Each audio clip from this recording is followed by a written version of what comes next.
दोस्तों, ये एमएसपी क्या है जिसके लिए किसान लगातार बॉर्डरों पर आज आंदोलन कर रहा है और वो कई महीनों से एमएसपी के चक्कर में आंदोलन कर रहा है। किसान आंदोलन से दिल्ली की सियासी तपिश बढ़ती जा रही है। नए कृषि कानूनों को वापस लेने और फसल की गारंटी की मांग को लेकर किसान आंदोलन कर रहे हैं और वे सरकार के साथ टकराने के मूड में हैं। उनका कहना है कि हम पीछे हटने के लिए नहीं आए।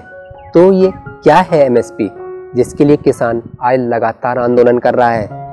दोस्तों, आजकल एमएसपी ट्रेंड बना हुआ है। हम में से बहुत से लोग वाकिफ नहीं होंगे कि एमएसपी क्या होता है या फिर ये कैसे तय किया जाता है, इससे किसानों का क्या फायदा है। मैं आपको इस वीडियो में बताऊंगा कि एमएसपी क्या है और उसे तय करने का फार्मूला क्या है। एमएसपी मिनिमम सपोर्ट प्राइस की शॉर्ट फॉर्म है, जिसका मतलब होता है न्यूनतम समर्थन मूल्य। एमएसपी सरकार की तरफ से किसान की अनाज वाली कुछ फसलों की दाम की गारंटी होता है। राशन सिस्टम के तहत जरूरतमंद लोगों को अनाज मुहैया कराने के लिए इस एमएसपी पर सरकार किसानों से उनकी फसल खरीदती है। बाजार में उस फसल का रेट भले ही कितना कम क्यों ना हो, सरकार उसे तय मूल्य एमएसपी पर ही खरीदेगी। इससे यह फायदा होता है कि किसानों को अपनी फसल एक तय कीमत के बारे में पता चल जाता है और उसे किसान की फसल का रेट चाहे बाजार में कितना भी कम चल रहा हो, उसे एक निश्चित कीमत मिल जाती है।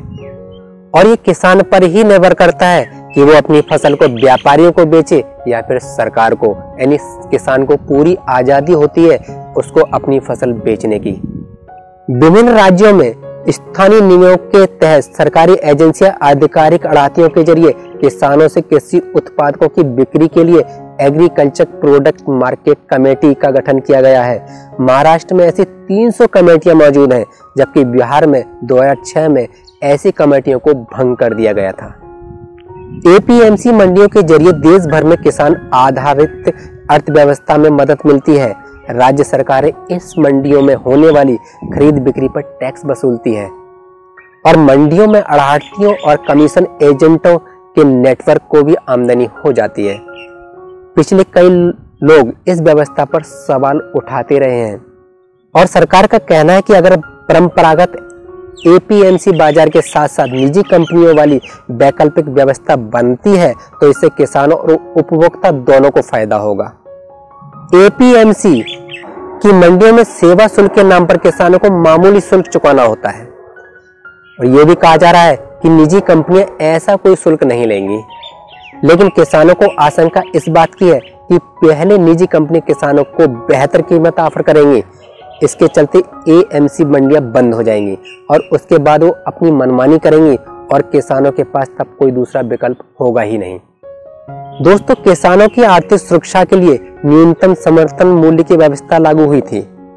अगर बाजार में कीमतें गिरने लगती हैं तो भी सरकार को कृषि उत्पादक यानी कि एमएसपी पर खरीदनी होती है। इससे किसानों को वित्तीय नुकसान नहीं होता था। एक कृषि उत्पाद का एएमसी देश भर में एक समान होता है। दोस्तों, इसका फायदा होता है, एएमसी तय करने का सबसे बड़ा फायदा यह है कि अगर बाजार में फसल का दाम गिरता है तब भी यह तसल्ली रहती है कि सरकार को वो फसल बेचने पर एक तय कीमत तो जरूर मिलेगी और किसान को इस बात का हमेशा संतोष रहता है। दोस्तों, अब आपके दिमाग में आ रहा होगा कि आखिरकार ये कैसे तय किया जाता है, यानी कि एमएसपी तय करने का फॉर्मूला क्या है।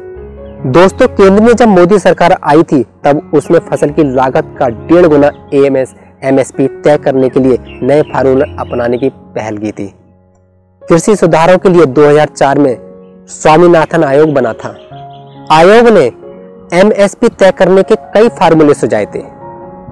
इस आयोग ने यह सिफारिश की थी कि एमएसपी औसत उत्पादक लागत से कम 50% अधिक होना चाहिए। प्रधानमंत्री नरेंद्र मोदी जी के नेतृत्व में एनडीए सरकार ने स्वामीनाथन आयोग की सिफारिश को लागू किया और 2018-19 के बजट में उत्पादन लागत से कम 1.5 गुना एमएसपी करने की घोषणा की थी। हर साल बुआई से पहले फसलों का न्यूनतम समर्थन मूल्य तय हो जाता है। हर खरीफ और रबी सीजन के लिए एमएसपी तय होता है। बहुत से किसान तो एमएसपी देकर ही फसल की बुआई करते हैं।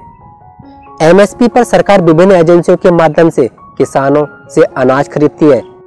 एमएसपी पर खरीदकर सरकार अनाजों का बफर स्टॉक बनाती है। सरकारी खरीद के बाद एफसीआई और नेफेड के पास यह अनाज जमा होता है।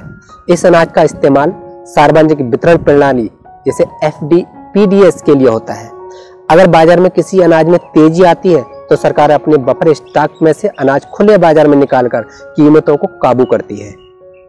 MSP सिस्टम की आखिर दिक्कत क्या है? किसानों की फसल की लागत तय कर पाना मुश्किल होता है। इस सिस्टम में छोटे किसान अपनी फसल को MSP पर नहीं बेच पाते हैं। बिचौलिए किसान से फसल खरीदकर MSP का फायदा उठाते हैं, और जबकि अभी कई फसलें MSP के दायरे से बाहर हैं। दोस्तों, मैं आप लोगों के लिए छोटा सा वीडियो लेके आया था MSP के ऊपर, जिससे कि आपको सारी बातें क्लियर हो गई होंगी। आपको ये वीडियो कैसा लगा आप प्लीज मुझे कमेंट करके जरूर बताइएगा। थैंक यू, धन्यवाद।